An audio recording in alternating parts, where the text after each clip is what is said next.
শুরু হলো সব খবর, কম সময়ে সব খবর একসাথে। আগামী 1 ঘন্টায় দেশ বিদেশ, খেলা, বাণিজ্য, বিনোদন সহ সব ধরনের খবরই আপনাদের জানাবো। আমি সৌমিত্র শুভ্র। খবরটা খুব বড় করে বলবো না, কিন্তু যতখানি বলবো তাতে করে আপনি জেনে যেতে পারবেন আজ কোথায় কি হলো। নিয়মিত এই আয়োজনে স্বাগত জানাচ্ছি আপনাদের সবাইকে। করোনা ভাইরাস নিয়ে কিছু অতি উৎসাহী ব্যক্তি বাড়াবাড়ি করছেন বলে মন্তব্য করেছেন আইইডিসিআর পরিচালক অধ্যাপক মির্জাদি সেভরিনা ফ্লোরা। সকালে মহাখালীতে ব্রিফিংয়ে এই মন্তব্য করেন তিনি। সরকারের রোগ তত্ত্ব, রোগ নিয়ন্ত্রণ ও গবেষণা প্রতিষ্ঠানের এই পরিচালক আরও বলেন, চীন ফেরত মানেই কোভিড-19 আক্রান্ত নয়। কোভিড-19 নিয়ে নানা ধরনের গুজব ছড়ানোর চেষ্টা করা হচ্ছে। চীন ফেরত ভাড়াটিয়াকে বাড়িওয়ালা বাসায় ঢুকতে দেননি, এমন ঘটনাও ঘটেছে। সিঙ্গাপুরে করোনা ভাইরাস আক্রান্ত 5 বাংলাদেশির শারীরিক অবস্থা স্থিতিশীল রয়েছে জানিয়েছে আইইডিসির পরিচালক। বলেন, এদের মধ্যে একজনের অবস্থা আশঙ্কাজনক।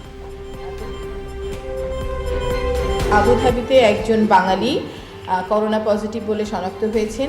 তিনি 17 ফেব্রুয়ারি ওনার লক্ষণ উপসর্গ নিয়ে উনি হাসপাতালে যান। তার নমুনা সংগ্রহ করে পরীক্ষা করার পর 19 ফেব্রুয়ারি নিশ্চিত হয় যে তার মধ্যে করোনার উপস্থিতি রয়েছে। সিঙ্গাপুর স্বাস্থ্য বিভাগের পাওয়া তথ্যের ভিত্তিতে গত মোটামুটি 48 ঘন্টায় নতুন কোনো রোগী আর সংযোজিত হয়নি। চীনের বাইরে হঠাৎ করে নতুন মাত্রা পেয়েছে করোনা ভাইরাসের বিস্তার। দক্ষিণ কোরিয়ায় লাফিয়ে লাফিয়ে বাড়ছে আক্রান্তের সংখ্যা। শনিবার নতুন করে 142 জন আক্রান্ত হওয়ার কথা নিশ্চিত করেছে দেশটি। মাত্র 3 দিনে দক্ষিণ কোরিয়ায় আক্রান্ত হলো প্রায় 300 জন। আক্রান্তের সংখ্যা বেড়েছে ইতালি ও জাপানেও। ইরানে 2 দিনে মারা গেল 4 জন। প্রথমবারের মতো মধ্যপ্রাচ্যের লেবানন ও ইসরায়েলে শনাক্ত হয়েছে কোভিড-19 ভাইরাস আক্রান্ত রোগী। হঠাৎ করে চীনের বাইরে সংক্রমণ বাড়ায় উদ্বিগ্ন বিশ্ব স্বাস্থ্য সংস্থা। সব মিলিয়ে করোনা ভাইরাসে এখন পর্যন্ত প্রাণ গেছে 2360 জনের। আক্রান্তের সংখ্যা প্রায় 78,000। হুবেইতে আক্রান্তের সংখ্যা কমলেও চীনের বাইরে ভাইরাসটির বিস্তার আমাদের ভাবাচ্ছে। বিশেষ করে যারা সম্প্রতি চীনে যাননি কিংবা আক্রান্ত কারো সংস্পর্শেও আসেননি, এমন কয়েকজনের সংক্রমিত হওয়ার বিষয়টি উদ্বেগের। দক্ষিণ কোরিয়া ও ইরানে হঠাৎ করে বিস্তার বাড়ার কারণ জানতে কাজ করছি আমরা। দেশীয় উৎপাদনের শতভাগ চাহিদা পূরণ হয় না, তাই চীন থেকেই আমদানি হয় ক্রেতার প্রয়োজনীয় পণ্য রসুন। করোনা ভাইরাসের কারণে চীনের সঙ্গে এখন বন্ধ রয়েছে আমদানি রফতানি বাণিজ্য। তাই 1 মাসে রসুনের দাম কেজিতে বেড়েছে 50 থেকে 60 টাকা। ব্যয় মেটাতে বাড়তি অর্থ গুনছেন ক্রেতা। এরপরও অবশ্য সরবরাহ বাড়াতে দৃশ্যমান পদক্ষেপ নেয়নি বাণিজ্য মন্ত্রণালয়। 200 টাকা এখন চাচ্ছে।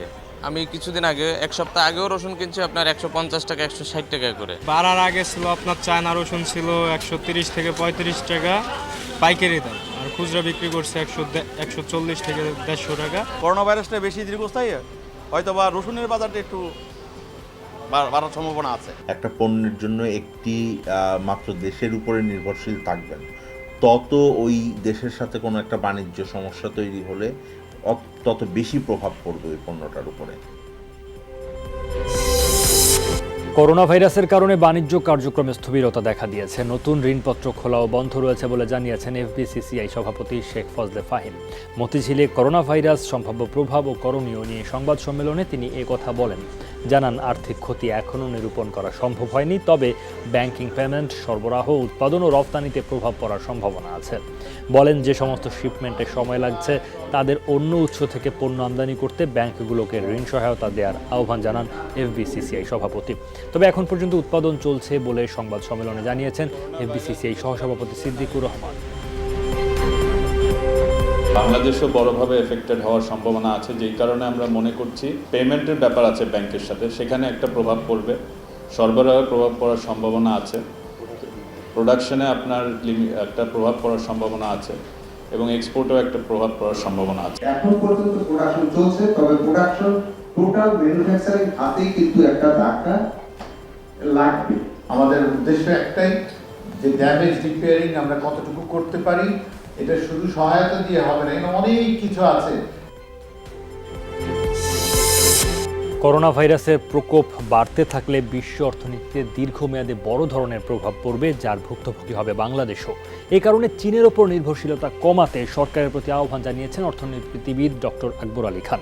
সকালে এফডিসিতে বিতর্ক প্রতিযোগিতায় এসব কথা বলেন তিনি। আকবর আলী বলেন, শুধু করোনা ভাইরাস নয়, যে কোনো পরিস্থিতি মোকাবেলায় বাংলাদেশের সক্ষমতা বাড়াতে হবে। করোনা ভাইরাস বাংলাদেশের অর্থনীতিতে দীর্ঘমেয়াদে কোনো প্রভাব ফেলবে কিনা শীর্ষক এই বিতর্ক প্রতিযোগিতায় স্পিকার ছিলেন ডিবেট ফর ডেমোক্রেসির চেয়ারম্যান হাসান আহমেদ চৌধুরী কিরণ। অনুষ্ঠানে বিশেষ অতিথি ছিলেন অধ্যাপক রিয়াজুর রহমান চৌধুরী ও মোবাইল কোম্পানি রবির ব্যবস্থাপনা পরিচালক মাহতাবুদ্দিন আহমেদ। প্রতিযোগিতা শেষে বিতর্কিকদের ক্রেস্ট ও সনদ দেয়া হয়। সারা বিশ্বের অর্থনীতিতে এর প্রভাব পড়লে পরে অনেক ক্ষেত্রে দেখা যাবে যে পৃথিবীর অন্যান্য দেশ চীনের উপরে তাদের নির্ভরশীলতা কমিয়ে দেওয়ার চেষ্টা করবে এবং তারা তাদের নিজস্ব উৎপাদন বাড়ানোর উদ্যোগ গ্রহণ করবে এবং এই উদ্যোগ বাংলাদেশেরও গ্রহণ করতে হবে। পাকিস্তানিদের দাসত্ব যারা ভুলতে পারেনি, ক্ষমতায় এসে তারাই ভাষা আন্দোলন থেকে জাতির পিতার অবদান মুছে ফেলতে চেয়েছিল, এমন মন্তব্য করেছেন প্রধানমন্ত্রী শেখ হাসিনা। রক্ত দিয়ে যারা ভাষার অধিকার ও দেশের স্বাধীনতা অর্জন করেছে, তাদের অর্জন কখনোই বৃথা যেতে দেয়া হবে না বলেও জানান তিনি। সকালে বঙ্গবন্ধু আন্তর্জাতিক সম্মেলন কেন্দ্রে আওয়ামী লীগ আয়োজিত আন্তর্জাতিক মাতৃভাষা দিবসের আলোচনা সভায় এসব কথা বলেন প্রধানমন্ত্রী। বলেন, বঙ্গবন্ধুর নির্দেশেই 52 সালের 21 ফেব্রুয়ারি ছাত্র ধর্মঘটের ডাক দিয়েছিল ছাত্র সমাজ। বঙ্গবন্ধুকে হত্যা করলো, আর হত্যার সাথে সাথে সমস্ত নাম নিশানা সব মুছে দিল।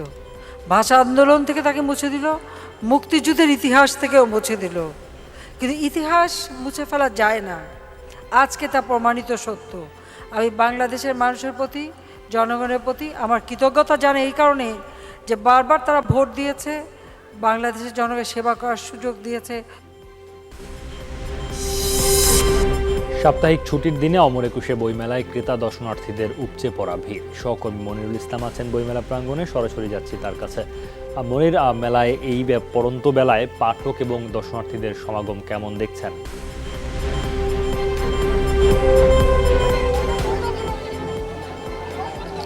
ভরপুর, একেবারে ভরপুর এবং জমজমাট এবং বেচাকেনাতেও জমজমাট। সৌমিত্র, মেলায় যেমনটা নতুন বই আসছে, তেমনি দিনকে দিন মানুষের সংখ্যা বাড়ছে, দর্শনার্থীদের সংখ্যা বাড়ছে এবং এতে করে হয়েছে যেটি লেখক বা প্রকাশক যেটা বলি, সেটা তারা বেশ খুশি। এবং মেলায় আপনি জানেন সৌমিত্র যে এবার একটু ছিমছাম বা আরও একটু সুন্দর করার জন্য মেলার কিন্তু আরও পরিসর বাড়ানো হয়েছে, সাজানো গোছানো, একটা ফাঁকা ফাঁকা। কিন্তু সেই ফাঁকা ফাঁকা অবস্থা কিন্তু এখন নেই। গতকাল 21শে ফেব্রুয়ারিতে আমরা যে ভিড়টা দেখেছি, একদম তার কাছাকাছি পর্যায়ে চলে গেছে সেই ভিড়টা। এবং সব প্রকাশনীর সামনে, ছোট বা নামকরা বিখ্যাত সব প্রকাশনীর সামনেই মোটামুটি ভালো ভিড় পাঠকদের। এবং আরেকটি ভালো কথা যেটি হচ্ছে যে পরিবার যারা আসছেন, অনেকে ছোট ভাই বোন, এমনকি তাদের সন্তান বা ছোট ছোট সোনামণিদের তারা আনছেন এবং বাচ্চাদেরকে বইয়ের প্রতি যে আকৃষ্ট করার যে জায়গাটি, সেই জায়গাটি অনেকটা আসছে। এবং লেখকদের ভিড়ও আমরা এখানে আসছি এবং আসার সাথে সাথে অনেক ফোনও পাচ্ছি, অনেক টেক্সট পাচ্ছি যে লেখকরাও তাদের বইয়ের প্রচারণাও চাচ্ছেন। সুতরাং আপনি বুঝতেই পারছেন মেলাটা আসলে সব দিক দিয়ে বেশ স্বতঃস্ফূর্তভাবে জমে গেছে। এ পর্যন্ত মেলায় আজকে এখন পর্যন্ত সৌমিত্র 242টি নতুন বই 21শে ফেব্রুয়ারির পরের দিন। কালকে এই সংখ্যাটা একটু বেশি ছিল, যেহেতু অনেকে চায় একটু বিশেষ দিনে তাদের বইটা বের করতে।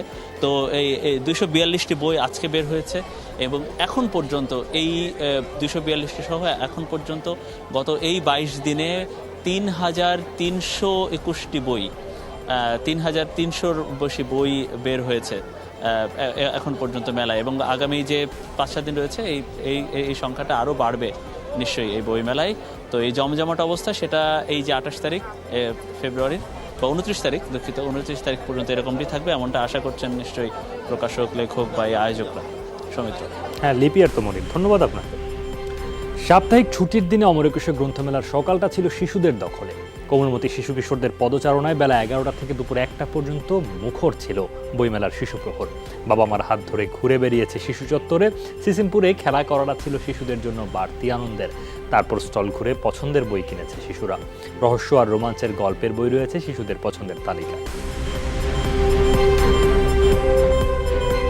আতা গাছে তুতা পাখি, ডালিম গাছে মা কিন্তু কথা কম না কেন বউ নাতিটার পর দেখতে আসছে বেরো কিনছি সুন্দরভাবে মিলাই মানে ছবিটা সুন্দর কথা হলো গল্পটি সুন্দর আরবি ড্রয়িং বুক আর ফ্রোজেন ড্রয়িং বুক কিনবো ওই মেলায় আসছি আমাদের আপুরের বই কেনার জন্য এগুলোর ভিতরে রহস্য আছে, যেমন মহাকাশের বইগুলো, ওগুলো আমার খুব পছন্দ। ব্যাংকিং খাতের স্বাস্থ্য দিনে দিনে খারাপ হচ্ছে। ব্যক্তি মালিকানাধীন ব্যাংকগুলোতে ঋণ খেলাপির পরিমাণ বাড়ছে। এত সুবিধা দেওয়ার পরও খেলাপি ঋণ কমছে না। এতে ঋণ পেতে ভোগান্তির শিকার হচ্ছেন ভালো উদ্যোক্তারা।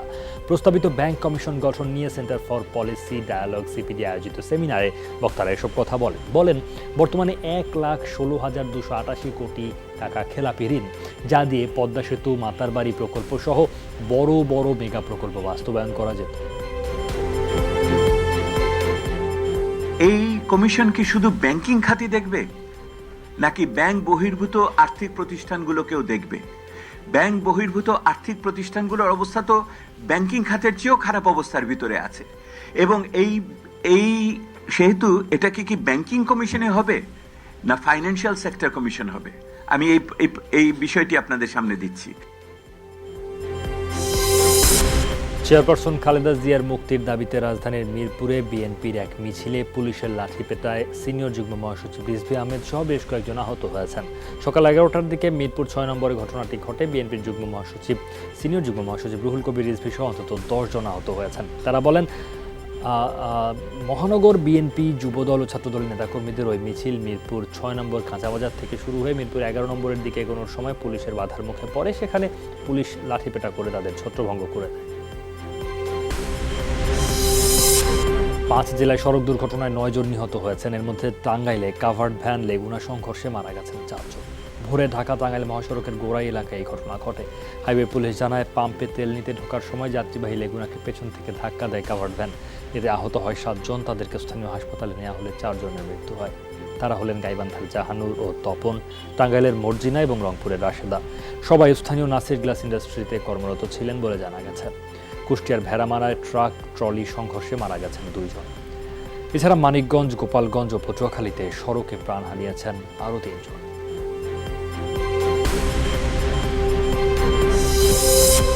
টঙ্গীর মিলগেট এলাকার নামাবাজারের একটি মার্কেটে লাগা আগুন প্রায় 4 ঘন্টা পর নিয়ন্ত্রণে এনেছে ফায়ার সার্ভিস। দুপুরে কোঅপারেটিভ বিএমপি মার্কেটের একটি তুলার গোডাউনে আগুন লাগে। মুহূর্তে তা ছড়িয়ে পড়ে পাশের গোডাউনগুলোতে। আগুন ছড়ায় মার্কেট সংলগ্ন একটি বস্তিতে। খবর পেয়ে ফায়ার সার্ভিসের 6টি ইউনিট প্রথমে গিয়ে আগুন নেভানোর চেষ্টা করে, পরে যোগ দেয় আরও 4টি ইউনিট। স্থানীয়রা জানান, এই মার্কেটটিতে প্রায়ই দুর্ঘটনা ঘটে। 3 মাস আগেও একবার আগুন লেগেছিল। খাস জমির ওপর কোনো ধরনের অনুমতি ছাড়াই নির্মিত এই দোকানগুলোতে বিদ্যুৎ সংযোগও অবৈধ বলে জানান স্থানীয়। ট্রান্সমিটারের বাড়িতে আগুন নিচে পড়ছে, নিচে পড়তে থেকে আগুন ছড়াই গেছে। আমার গোডাউন আছিল 2টা আর দোকান আছিল একটা, এদিকে সব পড়া গেছে। তোষকা যদি পানি না দিত তাহলে এই মিলগেটের আগুন আমরা আদৌ নিভাতে পারতাম। এই জন্য আমি বলবো, এই যারা এখানে ব্যবসা করে তাদেরকে পানির ব্যবস্থা করে, ফায়ার ফাইটিং ব্যবস্থা করে, হাইড্রেন্ট ব্যবস্থা করে তারপরে ব্যবসা পরিচালনা করা। ঘটনাস্থলে আছেন সহকর্মী পলাশ প্রধান, তিনি সরাসরি যুক্ত হয়েছেন। পলাশ, আগুন লাগার কারণ সম্পর্কে আনুষ্ঠানিকভাবে কোনো বক্তব্য এখন পর্যন্ত জানা গেছে কিনা, আর ক্ষয়ক্ষতির পরিমাণ সম্পর্কে যদিও এখনও আসলে খুব বেশি সময় হয়নি এই তথ্য স্পষ্ট বা সুনির্দিষ্ট করে জানার জন্য, এখন পর্যন্ত কতটুকু আন্দাজ বা আভাস পাওয়া গেছে?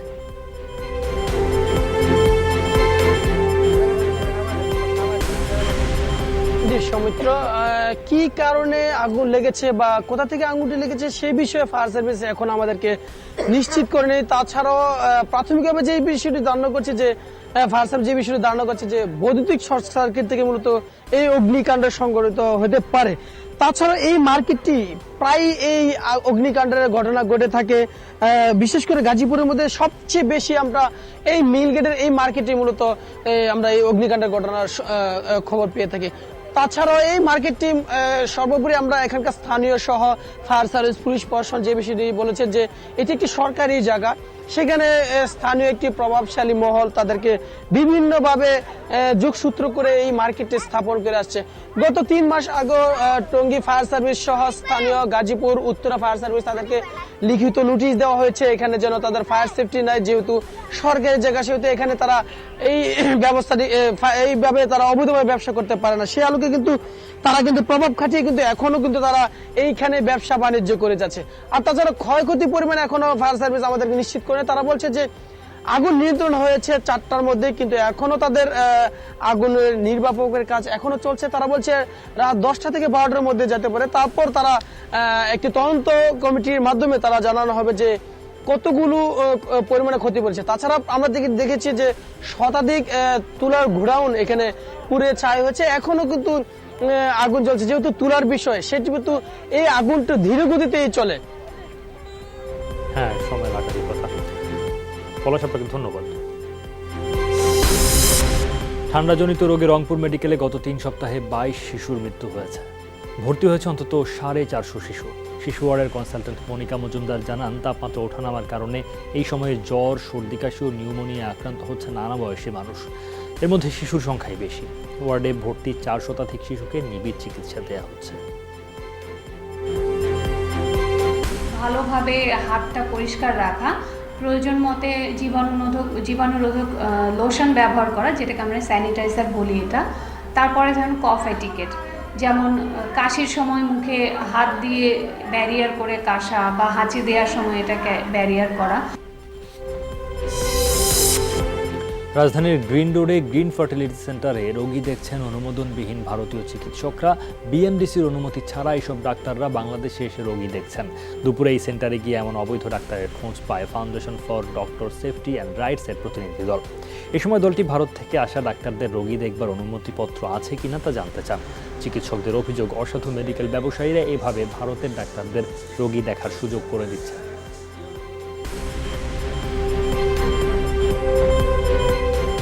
ভালো ডাক্তাররা আসবেন, তাদের কাছ থেকে আমরা কিছু শিখবো, তারা আমাদের কাছ থেকে কিছু শিখবেন, এতে তো কোনো অসুবিধা নাই। রোগীরাও উপকৃত হবে, এতেও কোনো অসুবিধা নাই। কিন্তু আইন মেনে তো আসতে হবে। কে জানে যে উনি আসল ডাক্তার নাকি নকল ডাক্তার? ফেনীর দাগনভূঞায় কয়েক হাজার রোগীকে বিনামূল্যে চিকিৎসা সেবা দেওয়া হয়েছে। সকাল থেকে বাগডুবি বিদ্যালয় মাঠে জড়ো হতে থাকেন সেবা প্রার্থীরা। রোগের ধরন অনুযায়ী তাদের দুভাগে বিভক্ত করে দেওয়া হয় চোখের চিকিৎসা। আয়োজকরা জানান, গ্রামের হতদরিদ্র মানুষ অর্থ সংকটের কারণে চোখের সমস্যাকে তেমন গুরুত্ব দেয় না। এতে অনেকেই নানা সমস্যার সম্মুখীন হন। তাদের জন্য 1 যুগেরও বেশি সময় ধরে বিনামূল্যে সেবা দিচ্ছে Mamuna Khatun welfare foundation. Dhaka city নির্বাচনের দিন সাংবাদিক মোস্তাফিজুর রহমান সুমনের ওপর হামলার ঘটনায় ইমন মোল্লা নামের আরও এক আসামিকে গ্রেফতার করেছে পুলিশ।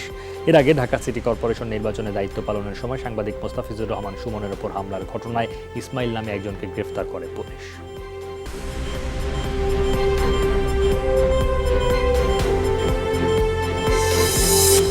একুশ মানে এগিয়ে চলা স্লোগানকে ধারণ করে 20তম প্রতিষ্ঠা বার্ষিকী উদযাপন করছে দেশের জনপ্রিয় পত্রিকা দৈনিক যুগান্তর। সকালে যমুনা ফিউচার পার্কে কেক কেটে 21 বছরে পদার্পণের আনুষ্ঠানিকতা শুরু করেন যমুনা গ্রুপের চেয়ারম্যান নুরুল ইসলাম। উপস্থিত ছিলেন পত্রিকাটির প্রকাশক, সাবেক প্রতিমন্ত্রী অ্যাডভোকেট সালমা ইসলাম এমপি। অনুষ্ঠানে উপস্থিত হয়েছেন বিভিন্ন রাজনৈতিক দলের নেতারা। যমুনা গ্রুপের ব্যবস্থাপনা পরিচালকরা ছাড়াও প্রতিষ্ঠানটির নিবেদিত প্রাণ কর্মীদের উপস্থিতিতে আরও বর্ণিল রূপ নেয় আয়োজন। 2000 সালের 1 ফেব্রুয়ারি যাত্রা শুরু করে দৈনিক যুগান্তর। এক ঝাঁক প্রতিভাবান সাংবাদিক নিয়ে যাত্রা শুরু করে। সেই থেকে যুগান্তর বস্তুনিষ্ঠ সংবাদ পরিবেশন করে চলেছে। অনেক সীমাবদ্ধতার মধ্যে যুগান্তর কিছু সত্য কথা বলার চেষ্টা করছে। আমি আশা করব যে আগামী দিনেও যুগান্তর এই ভূমিকা অব্যাহত রাখবে। এই ধরনের পত্রিকা দেশকে সামনে এগিয়ে নিয়ে যেতে সাহায্য করবে। সত্য এবং সুন্দরের জন্য সংবাদপত্র, সাংবাদিকতা বিশেষভাবে একটি রাষ্ট্রে অবদান রাখে। বাংলাদেশের খেলাধুলাকে প্রমোট করার জন্য তারা সবসময় কাজ করেন। যুগান্তরের ভূমিকা বর্তমান রাজনীতিতে অনেক বেশি ভালো। 21 বছরের পদার্পণ এটাই ইঙ্গিত করে যে আমরা আমাদের সুস্থ সাংস্কৃতিক কর্মকাণ্ডের মাধ্যমে সামনের দিকে এগিয়ে যাব।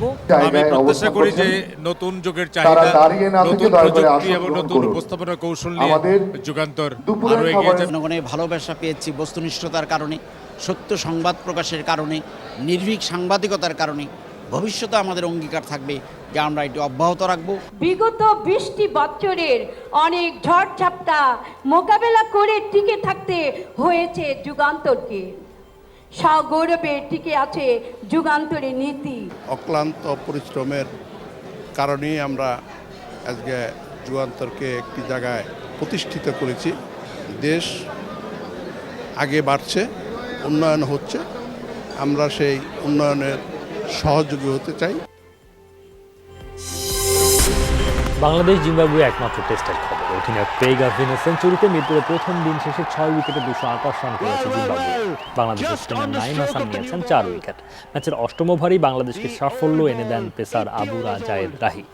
ওপেনার কেভিন কাসুজাকে ফেরান এই পেসার। এরপর আরেক ওপেনার প্রিন্স মাসবাউরে ও অধিনায়ক ক্রেইগ আরভিনের 111 রানের জুটি। লাঞ্চের পর সাফল্য পায় বাংলাদেশ। ক্যারিয়ারের দ্বিতীয় 50 পাওয়া মাসবাউরে অভিজ্ঞ ব্রেন্ডন টেইলরকে টাইগার স্পিনার নাইম হাসান ফেরালে 134 রানের তৃতীয় উইকেট হারায় জিম্বাবুয়ে। এরপর সিকান্দার রাজাকে নিয়ে প্রতিরোধ গড়ে তোলেন 50 করা অধিনায়ক আরভিন। তবে রাজাকে 18 রানে নিজের তৃতীয় শিকার বানান নাইম হাসান। তবে ঠিকই ক্যারিয়ারের তৃতীয় শতক তুলে নেন আরভিন। শেষ সেশনে আরভিনকে স্পিনে পরাস্ত করে স্বাগতিকদের সবচেয়ে বড় সাফল্য এনে দেন নাইম। তিনি নেন 4 উইকেট আর পেসার রাহি নেন 2 উইকেট। বাংলাদেশ প্রিমিয়ার লিগ ফুটবলের খবর। লিগের একমাত্র ম্যাচে আজ ব্রাদার্স ইউনিয়নের মুখোমুখি হবে আবাহনী লিমিটেড। বঙ্গবন্ধু স্টেডিয়ামে ম্যাচটি শুরু হবে সন্ধ্যা 6:30টায়। প্রথম ম্যাচে বাংলাদেশ পুলিশের বিপক্ষে জয় দিয়ে এবারের মিশন শুরু করেছে ধানমন্ডির জায়ান্টরা। বিপরীতে শেখ রাসেল কেসির সাথে ড্র করে এবারের মৌসুম শুরু করে গোপীবাগের ক্লাবটি। পেশাদার লিগের 25 ম্যাচের মধ্যে অবশ্য 17 জয় আবাহনীর। একই সাথে বসুন্ধরা কিংস নিজেদের দ্বিতীয় ম্যাচে হোঁচট খাওয়ায় এখন আবাহনীর সামনে সুযোগ থাকছে টেবিলের শীর্ষে ওঠা। চলতি বছর দক্ষিণ কোরিয়ার ছবি প্যারাসাইটের অস্কার জয় নিয়ে প্রশ্ন তুললেন মার্কিন প্রেসিডেন্ট ডোনাল্ড ট্রাম্প। দক্ষিণ কোরিয়ার সাথে যুক্তরাষ্ট্রের বাণিজ্য দ্বন্দ্ব সত্ত্বেও সে দেশের ছবিকে সেরা হিসেবে স্বীকৃতি দেয় অস্কার কমিটিকে এক হাত নিলেন ট্রাম্প। পার্শ্ব চরিত্রে সেরা অভিনেতার পুরস্কার পাওয়া ব্র্যাড পিটের সমালোচনাও করেন তিনি।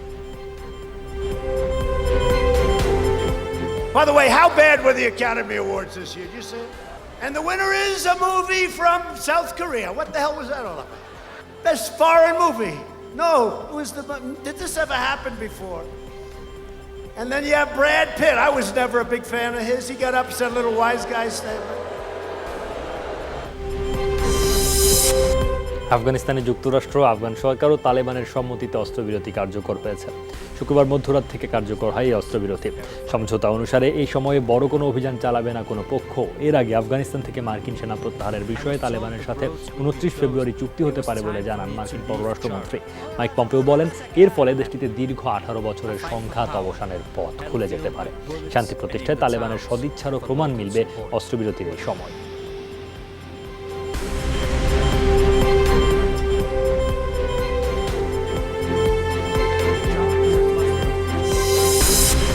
আবারও মা হলেন বলিউড অভিনেত্রী শিল্পা শেঠি। সারোগেসির মাধ্যমে রাজগুনরা এবং শিল্পার ঘরে এলো কন্যা সন্তান। নিজের ইনস্টাগ্রাম প্রোফাইল থেকে সদ্যজাতের এক ঝলক ছবি শেয়ার করে একথা জানান শিল্পার ওই পোস্টে। নতুন বাবা মাকে অভিনন্দন জানিয়েছেন বলিউডের সেলিব্রিটিরাও। 2009 সালে শিল্পপতি রাজগুনরার সঙ্গে বিয়ে হয় তার। 2012 সালে তাদের প্রথম সন্তান ভিয়ানের জন্ম হয়।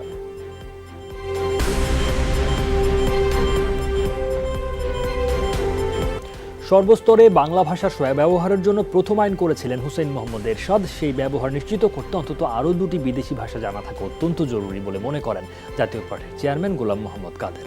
বিকেলে বনানীতে পার্টির চেয়ারম্যান কার্যালয়ে 21 ফেব্রুয়ারির এক আলোচনায় এসব বলেন জিএম কাদের।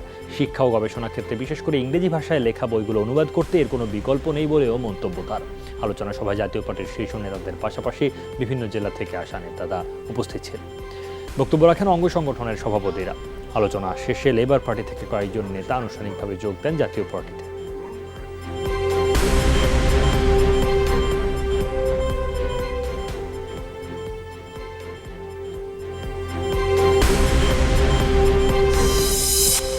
চট্টগ্রাম সিটি কর্পোরেশন নির্বাচনে কাউন্সিলর পদে বিএনপির মনোনয়ন প্রত্যাশীদের সাক্ষাৎকার চলছে মহানগর বিএনপি কার্যালয়ে। সকাল 10টা থেকে শুরু হয় এই সাক্ষাৎকার। এতে অংশ নিয়েছেন মনোনয়ন প্রত্যাশী 205 জন নেতাকর্মী। সাক্ষাৎকার গ্রহণ করেন বিএনপির কেন্দ্রীয় সাংগঠনিক সম্পাদক মাহবুবুর রহমান শামীম, মহানগর বিএনপির সাধারণ সম্পাদক আবুল হাশেম বক্কর সহ অন্যান্য নেতারা। সাক্ষাৎকারে নেতাকর্মীদের দলের পাশাপাশি সামাজিক সংগঠনে তাদের ভূমিকা নিয়ে জিজ্ঞাসাবাদ করা হয়েছে। সাক্ষাৎকার শেষে আজই মনোনয়ন প্রত্যাশীদের তালিকা কেন্দ্রে পাঠানো হবে। এরপর চূড়ান্ত হবে কাউন্সিলর প্রার্থীদের তালিকা। একটা নির্বাচন ফ্রি ফেয়ার হয় নাই এই নির্বাচন কমিশনের অধীনে। আন্দোলন অংশ হিসেবে আমরা নির্বাচনে গিয়েছি। যে আমাদের যে প্রার্থী তালিকা চূড়ান্ত ইনশাল্লাহ আমরা আগামীকালকে আমরা দিয়ে দেব। যারা আন্দোলন সংগ্রামের দীর্ঘদিন ভূমিকা রেখেছে, আমরা এই সমস্ত প্রার্থীদেরকে প্রাধান্য দিচ্ছি। চট্টগ্রাম সিটি নির্বাচনকে চ্যালেঞ্জ হিসেবে নিয়েছেন আওয়ামী লীগের মেয়র প্রার্থী রেজাউল করিম চৌধুরী। প্রতিপক্ষ যেই হোক জয়ের ব্যাপারেও আশাবাদী। ভোটযুদ্ধের আগে সাক্ষাৎকারে বললেন, তার মনোনয়ন মোটেও চমক নয়, দলীয় কোন্দল নিয়েও উদ্বিগ্ন নন তিনি। হঠাৎ টাকা পয়সা কামিয়ে এসে আমি যদি রাজনীতি হঠাৎ করে নেত্রী আমাকে মনোনয়ন দিত তাহলে এটা হতো চমক। নেত্রী নির্দেশ দেয়, যখন প্রতীকের প্রশ্ন আসে, নৌকার প্রশ্ন আসে, তখন আওয়ামী লীগের কর্মীরা সমস্ত কোন্দল ভুলে যায়। এই জলবদ্ধ নিরসনের যে প্রকল্প হাতে নেওয়া হয়েছে, এই প্রকল্প যদি শেষ হয় আমার মনে হয় চট্টগ্রামবাসী অনেকাংশে জলবদ্ধতার অভিশাপ থেকে পরিত্রাণ লাভ। কারাবন্দীদের মধ্যে 30% মাদক মামলায় অভিযুক্ত। জঙ্গি সন্ত্রাস দমনের মতো মাদক নিয়ন্ত্রণেও সরকার সফল হবে বলে জানিয়েছেন স্বরাষ্ট্রমন্ত্রী আসাদুজ্জামান খান। দুপুরে ঢাকা আহ্ছানিয়া মিশনের মাদক বিরোধী কার্যক্রমের 30 বছর পূর্তি অনুষ্ঠানে তিনি একথা জানান। বলেন, মাদকের বিরুদ্ধে জনগণকে সচেতন করার পাশাপাশি মাদক নিয়ন্ত্রণেও কঠোর আইন প্রয়োগ করা হচ্ছে। স্বরাষ্ট্রমন্ত্রী বলেন, মাদকাসক্ত থাকলে কাউকে সরকারি চাকরি দেয়া হবে না। সরকারি চাকরি, সিভিল সার্জন যে চেকগুলি করেন সেখানে ড্রাগ টেস্টারও থাকবে। তারা যদি মাদককে নিয়ে থাকেন তাদের সরকারি চাকরি হবে না। ঢাকা আহ্ছানিয়া মিশন মাদক নিয়ন্ত্রণ সাংবাদিকতা পুরস্কার পেয়েছেন যমুনা টেলিভিশনের স্টাফ রিপোর্টার নাজমুল সাইদ। দুপুরে ঢাকা আহ্ছানিয়া মিশনের মাদক বিরোধী কার্যক্রমের 30 বছর পূর্তি অনুষ্ঠানে তার হাতে এই পুরস্কার তুলে দেওয়া হয়। পুরস্কার তুলে দেন স্বরাষ্ট্রমন্ত্রী আসাদুজ্জামান খান। মাদকের ওপর করা 30 বছরের প্রতিবেদন পর্যালোচনা করে এই পুরস্কার দেওয়া হয়। এ সময় নিজ প্রতিক্রিয়ায় নাজমুল সাইদ বলেন, মাদকের ওপর বাড়তি নজর দিয়ে প্রতিবেদন করলে মানুষ সচেতন হবে, কমে আসবে মাদকের বিস্তার। একজন সংবাদকর্মী হিসেবে কিন্তু আমাদের দায়িত্ব রয়েছে মাদকের বিরুদ্ধে দাঁড়ানো। সেই জায়গা থেকে আসলে আমি এই রিপোর্টগুলো করেছিলাম। গণমাধ্যমের মাধ্যমে মানুষ মাদকের ভয়াবহতা দেখুক, আর এর মাধ্যমেই মানুষ সচেতন হবে বলে আমি মনে করি। আদালতের নির্দেশের পর রাজশাহীর পুঠিয়ার শ্রমিক নেতা নুরুল হত্যা মামলায় একজনকে গ্রেফতার করে 164 ধারায় জবানবন্দি নিয়েছে পিবিআই। তদন্ত চলমান। বাদী পিবিআই এর কার্যক্রমে সন্তোষ প্রকাশ করলেও অভিযোগ তোলেন জেলা পুলিশের অসহযোগিতার। তদন্ত চলাকালীন কিশোর আসামির জবানবন্দি প্রকাশের অভিযোগ এসপি অস্বীকার করলেও তার প্রমাণ ইতিমধ্যে হাজির করা হয়েছে আইজিপির তদন্ত দলের কাছে। সময় কোর্ট পুলিশ একটা কথাও বলে না, এবং কোর্টের যে এপিপি তিনিও আসামিদের জামিন চান বা তিনিও কোনো কথা বলেন না। এতে আমরা বুঝতে পারছি যে আমাদের তো তদন্তে অবশ্যই অনেক বাধা সৃষ্টি হচ্ছে। যমুনা টেলিভিশনের পরিচয় দিয়েও তার কাছে ফোন করে বলা হয়েছে যে সে পুলিশ কর্মকর্তাদের সাথে টাকার বিনিময়ে পিতা হত্যার আপোষ করছে, এই বিষয়ে কথা বলতে চায়। তো এটি আসলে খুবই উদ্বেগজনক। আগরতলা থেকে কালন্দি খাল দিয়ে দূষিত পানি আসা বন্ধ হচ্ছে এবার। ওপারে পানি শোধনাগার তৈরির উদ্যোগ নিয়েছে ভারতের ত্রিপুরা রাজ্য সরকার। সম্প্রতি দুদেশের জেলা প্রশাসক পর্যায়ের বৈঠকে এই সিদ্ধান্তের কথা জানানো হয়। আখাউড়াবাসীও এই সিদ্ধান্তকে স্বাগত জানিয়ে দ্রুততা বাস্তবায়নের দাবি জানিয়েছেন। ওপার থেকে আসা কারখানার বর্জ্য প্রবাহিত হয়ে এপারে এসে নষ্ট করেছে বিস্তীর্ণ ফসলি জমি, মরছে নদ নদীর মাছও। স্থানীয় কৃষক ও জেলেদের জীবিকায় বিরূপ প্রভাব ফেলছে। যেভাবে চুক্তি হয়েছে তাদের টেন্ডার করা হয়ে গেছে, এবং আগরতলা মিউনিসিপ্যালিটির যে নির্বাহী প্রকৌশলী তিনিও উপস্থিত ছিলেন, তিনি আমাদেরকে একটি প্রেজেন্টেশনও দিয়েছেন। অনেক দিন ধরে এই ফসা পানি দুর্গন্ধ করে, আমরা এদিকে কাজ করি থাকতে পারি না, বিরাট সমস্যা। এই পানি যদি আমরা সেচের জন্য ব্যবহার করি তাও অনেক ক্ষতি হয়। আশ্বাস দিচ্ছে এটা করে দেবো, ফিল্টারিং করে সারবো, এরকম বাস্তবায়ন হয় নাই। তবে আমরা এবার বাস্তবায়ন হোক এটাই চাই। নেত্রকোনার কলমাকান্দায় মিলন মিয়া নামে এক ব্যবসায়ীর লাশ উদ্ধার হয়েছে। পুলিশ জানায়, সকালে কালাইকান্দি গ্রামে রাস্তার পাশে মরদেহ দেখতে পায় এলাকাবাসী। খবর পেয়ে লাশ উদ্ধার করে ময়নাতদন্তের জন্য মর্গে পাঠানো হয়। প্রাথমিকভাবে ধারণা করা হচ্ছে পূর্বশত্রুতার জেরে খুন হয়েছেন মিলন। হত্যা রহস্য উদ্ঘাটনে তদন্ত চলছে বলে জানিয়েছে পুলিশ। যুক্তরাষ্ট্রের ফেডারেল রিজার্ভ ব্যাংকের ওপর সারা বিশ্বের বিশ্বাসে যাতে ফাটল না ধরে এই বিবেচনায় চুরির ঘটনায় বাংলাদেশ ব্যাংকের তদন্ত প্রতিবেদন প্রকাশ না করার মূল কারণ বলে জানিয়েছেন সাবেক অর্থমন্ত্রী আবুল মাল আব্দুল মুহিত। তবে তিনি বলেন, বাংলাদেশ চাইলে এখনও প্রধান অভিযুক্ত রিজার্ভ ব্যাংকটিকে বন্ধে ব্যবস্থা নিতে পারে, সেই সক্ষমতাও রয়েছে বাংলাদেশের হাতে। যমুনা টেলিভিশনের সাথে একান্ত আলাপচারিতায় এসব কথা বলেন তিনি।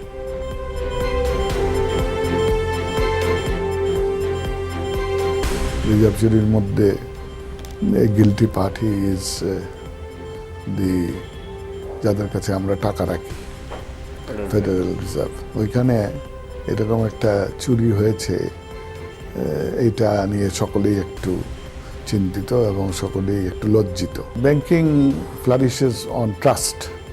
রিজার্ভ ব্যাংকের সেই ট্রাস্ট বলে কোনো জিনিস নাই, সুতরাং reserve bank should not be a bank in the world. Bangladesh এটা ইজিলি করতে পারে, কিন্তু সেটা আমরা করছি না। আদালতের নির্দেশনা অনুযায়ী কাল নিয়ন্ত্রক সংস্থা বিটিআরসিকে নিরীক্ষার ১,০০০ কোটি টাকা জমা দেবে গ্রামীণফোন। শুক্রবার এক সংবাদ বিজ্ঞপ্তিতে এই সিদ্ধান্তের কথা জানায় প্রতিষ্ঠানটি। জিপি জানায়, বিটিআরসি গ্রামীণফোনের কার্যক্রমের উপর নানা ধরনের বাধা প্রয়োগ করেছে। এর মধ্যে অনাপত্তিপত্র না দেয়া, লাইসেন্স বাতিলের নোটিশ দেয়া এবং কোম্পানিতে প্রশাসক নিয়োগের হুমকিও রয়েছে। অরক্ষিত সীমান্ত দিয়ে পাচার হচ্ছে বিপন্ন প্রাণী বনরুই। প্রাণীকুলের একমাত্র আঁশযুক্ত স্তন্যপায়ী বনরুই। আন্তর্জাতিক প্রকৃতি ও প্রাকৃতিক সম্পদ সংরক্ষণ সংঘ IUCN-এর বিপন্ন প্রজাতির তালিকায় পিঁপড়াপুক এই প্রাণী। সম্প্রতি কুড়িগ্রামের ভুরুঙ্গামারি ও নাগেশ্বরের সীমান্ত এলাকা দিয়ে পাচারের সময় ধরা পড়ে 4টি বনরুই। চড়া দামের আশায় পাচারকারী চক্র হাত বদল করছে নিরীহ প্রাণীটিকে। বাংলাদেশ ও ভারত ব্যবহার হচ্ছে পাচারের রুট হিসেবে। চাঁপাইনবাবগঞ্জের একটি বিরল প্রজাতির নীলগাই উদ্ধার করেছে বিজিবি। শুক্রবার মাসুদপুর সীমান্ত স্থানীয় কয়েকজন কৃষক ঘাস কাটতে যায়। পদ্মা নদীর পাড়ে একটি নীলগাইকে কাদায় আটকে থাকতে দেখে তারা এবং খবর পেয়ে বিজিবি সদস্যরা বিরল প্রজাতির এই প্রাণীকে উদ্ধার করে বন বিভাগের কাছে হস্তান্তর করে। পরে ঊর্ধ্বতন কর্তৃপক্ষের নির্দেশে গাজীপুর বঙ্গবন্ধু সাফারি পার্কে নীলগাইটিকে পাঠানো হয়। খাগড়াছড়িতে গ্রীষ্মকালীন বাড়ি পেঁয়াজ পাঁচের মাঠ প্রদর্শনী অনুষ্ঠিত হয়েছে। সকালে পাহাড়ি কৃষি গবেষণা কেন্দ্র ও পার্বত্য চট্টগ্রাম উন্নয়ন বোর্ডের উদ্যোগে আয়োজন করা হয়। অনুষ্ঠানে প্রধান অতিথি ছিলেন পার্বত্য চট্টগ্রাম শরণার্থী পুনর্বাসন বিষয়ক টাস্কফোর্স চেয়ারম্যান কুজেন্দ্রলাল ত্রিপুরা। বলেন, বাড়ি পেঁয়াজ চাষের সম্প্রসারণ করা গেল স্থানীয় চাহিদা মিটিয়ে দেশের বিভিন্ন স্থানে সরবরাহ করা সম্ভব। রাঙামাটিতে পার্বত্য চট্টগ্রাম নাগরিক পরিষদের কেন্দ্রীয় কমিটি ঘোষণা করা হয়েছে। সকালে জেলা চেম্বার অব কমার্স মিলনায়তনে এক সংবাদ সম্মেলনে এই ঘোষণা করা হয়। বক্তারা বলেন, পার্বত্য চট্টগ্রামে বাঙালিদের সব সংগঠন বিলুপ্ত করে এই কমিটি করা হয়েছে। পাহাড়ের কেউ যেন অধিকার বঞ্চিত না হয় সেই লক্ষ্যে কাজ করবে সংগঠনটি। কেরানীগঞ্জের পানগাঁওয়ে দেশের প্রথম বেসরকারি বিটুমিন কারখানার উদ্বোধন করা হয়েছে আজ। বসুন্ধরা বিটুমিন প্লান্টের উদ্বোধন করেন অর্থমন্ত্রী আ.হ.ম মুস্তফা কামাল ও বিদ্যুৎ প্রতিমন্ত্রী নসরুল হামিদ। অনুষ্ঠানে বিদ্যুৎ প্রতিমন্ত্রী নসরুল হামিদ জানান, মুজিব বর্ষে 30,000 মেগাওয়াট বিদ্যুৎ উৎপাদনে সক্ষমতা অর্জন করবে বাংলাদেশ। আর অর্থমন্ত্রী আ.হ.ম মুস্তফা কামাল বলেন, বঙ্গবন্ধু সোনার বাংলা গড়তে সরকারের চেষ্টা অব্যাহত আছে। অনুষ্ঠানে মুজিব বর্ষ উপলক্ষে 3 লাখ কর্মসংস্থান তৈরির ঘোষণা দিয়েছেন বসুন্ধরা গ্রুপের চেয়ারম্যান আহমেদ আকবর সোবহান।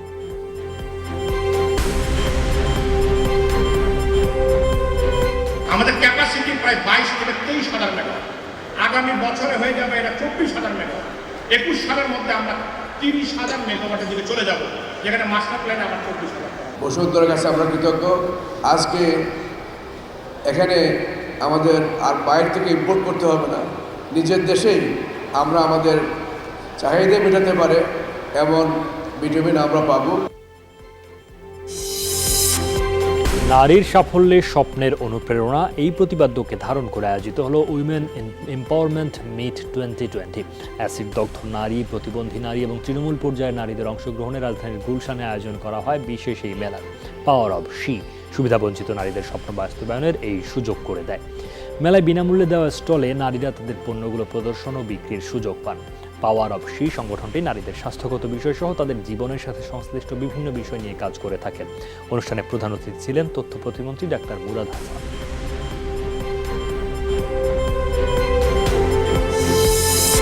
আর একদিন পরই বহুল আলোচিত সফরে ভারত আসছেন মার্কিন প্রেসিডেন্ট ডোনাল্ড ট্রাম্প। সরকারি আয়োজনের বাইরেও তাকে স্বাগত জানাতে নানা কাণ্ড কারখানা করছেন খ্যাপাটে ভারতীয় ভক্তরা।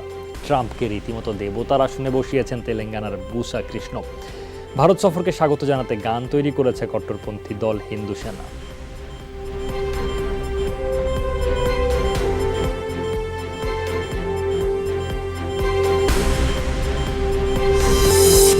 নতুন ছবি মিনামাটার প্রিমিয়ারে এসে ভক্তের ভালোবাসায় সিক্ত হলেন অভিনেতা জনি ডেপ। শুক্রবার জার্মানিতে বার্লিন ফিল্ম ফেস্টিভ্যালে রেড কার্পেটে হাজির ছিলেন ছবির অন্যান্য কলাকুশলীরাও। তবে বরাবরের মতো জনি ডেপকে নিয়ে ভক্তদের উন্মাদনা ছিল চোখে পড়ার মতো।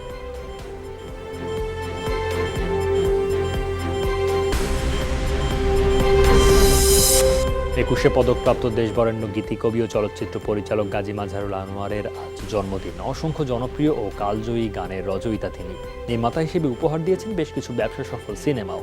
তবে গীতিকবি হিসেবেই তিনি আকাশ ছোঁয়া খ্যাতি অর্জন করেছেন। বিবিসির জরিপে সর্বকালের সেরা 20 বাংলা গানের মধ্যে 3টি গানের রচয়িতা গুণী এই গীতিকবি। গানগুলো হচ্ছে জয় বাংলা, বাংলার জয়, একতারা তুই দেশের কথা বল ও একবার যেতে দে না। 1943 সালের 22 ফেব্রুয়ারি কুমিল্লার দাউদকান্দি উপজেলার তালেশ্বর গ্রামে জন্মগ্রহণ করেন গাজী মাজহারুল আনোয়ার।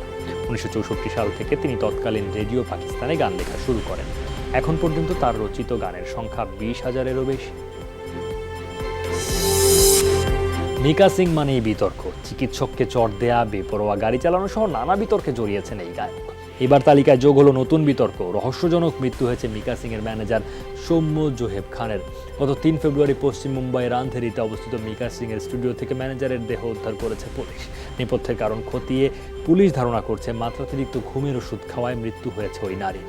স্টুডিওর একতলার লিভিং রুমে একা থাকতেন সৌম্য। টানা ক্যাসিনো বিরোধী অভিযানের কারণে আন্ডারওয়ার্ল্ডে অস্থিরতা সৃষ্টি হয়েছে। নতুন করে আন্ডারওয়ার্ল্ডের নিয়ন্ত্রণ নিতে শীর্ষ সন্ত্রাসী জিসানের নির্দেশনা ও সহযোগিতায় দেশে এসেছিলেন তার অন্যতম সহযোগী মাজহারুল ইসলাম ওরফে শাকিল ওরফে শাকিল মাজহার। ভোরে রাজধানীর মোহাম্মদপুর এলাকা থেকে শাকিল মাজহারকে আটক করে র‍্যাব 2। এ সময় তার কাছ থেকে 2টি বিদেশি পিস্তল, 2টি ম্যাগাজিন ও 6 রাউন্ড গুলি উদ্ধার করা হয়।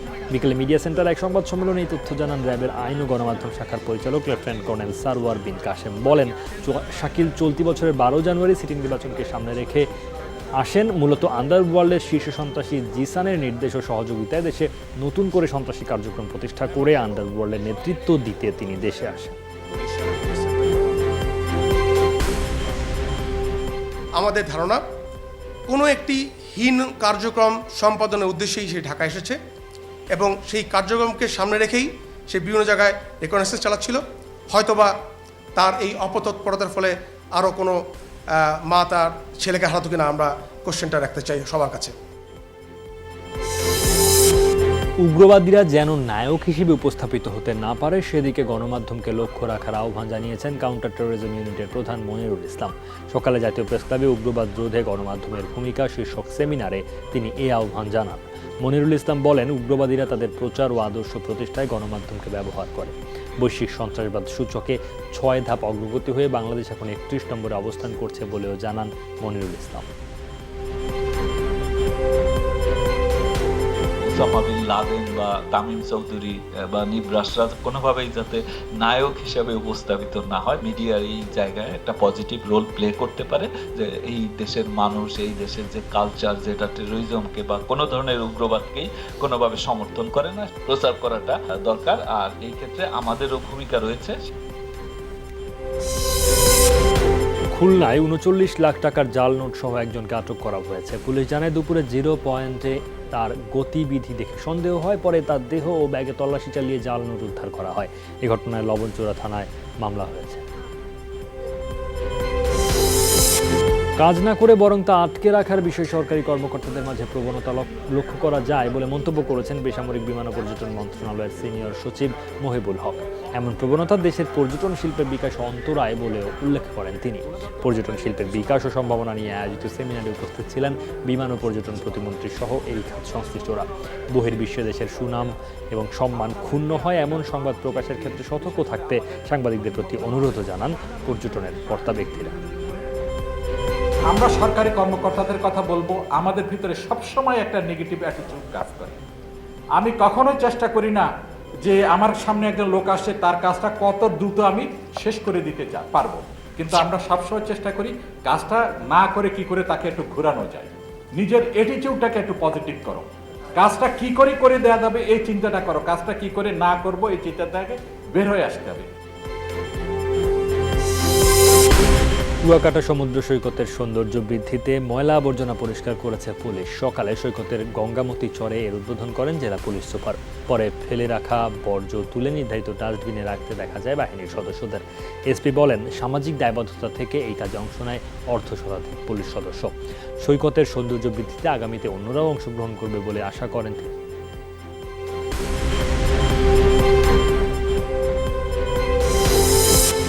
2 সপ্তাহ ধরে আবর্জনা অপসারণ করছে না পরিচ্ছন্ন কর্মীরা। এতে বর্জ্যের ভাগারে পরিণত হয়েছে নোয়াখালী শহর। ময়লা পচা গন্ধে অতিষ্ঠ নগরবাসী। মেয়রের অভিযোগ, স্থানীয় সংসদ সদস্যের ইন্ধনে ময়লা ডাম্পিংয়ে বাধা দেওয়া হচ্ছে।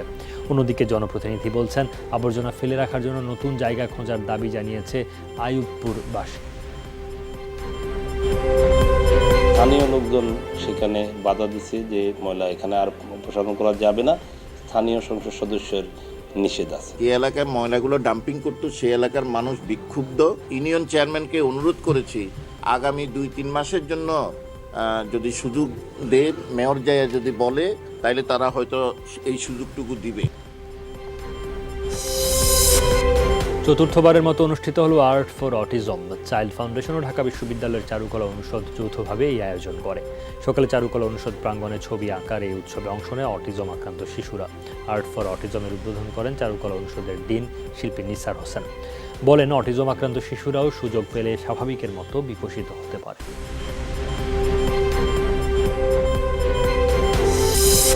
ইউরোপিয়ান ক্লাব ফুটবলের খবর। ইপিএল এর বিগ ম্যাচে আজ মাঠে নামছে লেস্টার সিটি আর ম্যান সিটি, যেখানে সিটিজেনরা পয়েন্ট হারালে শিরোপার দিকে আরও এক ধাপে এগিয়ে যাবে লিভারপুল। লেস্টার সিটির মাঠ থেকে অবশ্য সবশেষ ম্যাচে হারের স্মৃতি নিয়ে ফিরতে হয়েছিল সিটিজেনদের। মোট 82 দেখায় ম্যান সিটির 38 জয়ের বিপরীতে 26 জয় লেস্টার সিটির।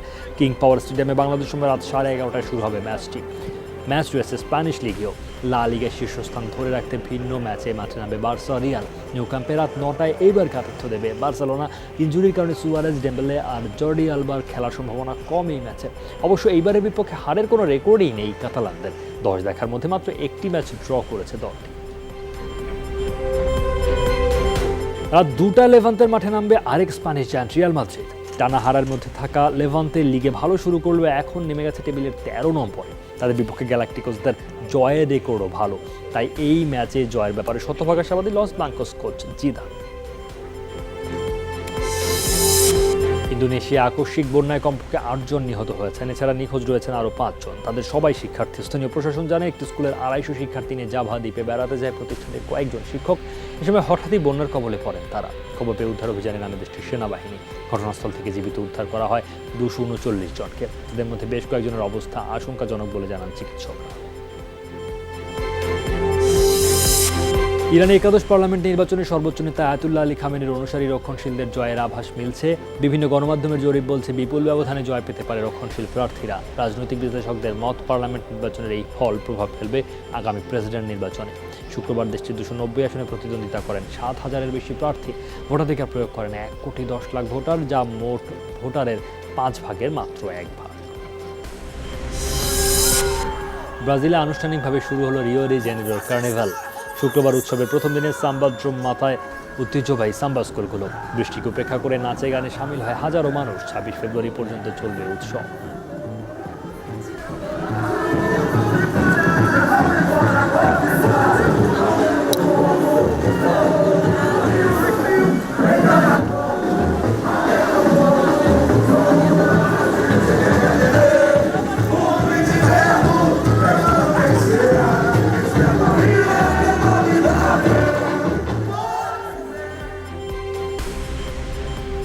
এই ছিল আজকের সব খবরে। যে কোনো সংবাদ সবার আগে জানতে চোখ রাখুন যমুনা টেলিভিশনে। ভিজিট করুন আমাদের ওয়েবসাইট, ফেসবুক পেজ ও ইউটিউব চ্যানেল। লগ ইন করুন www.যমুনা.tv, Facebook/যমুনা টেলিভিশন, YouTube/যমুনা টিভি।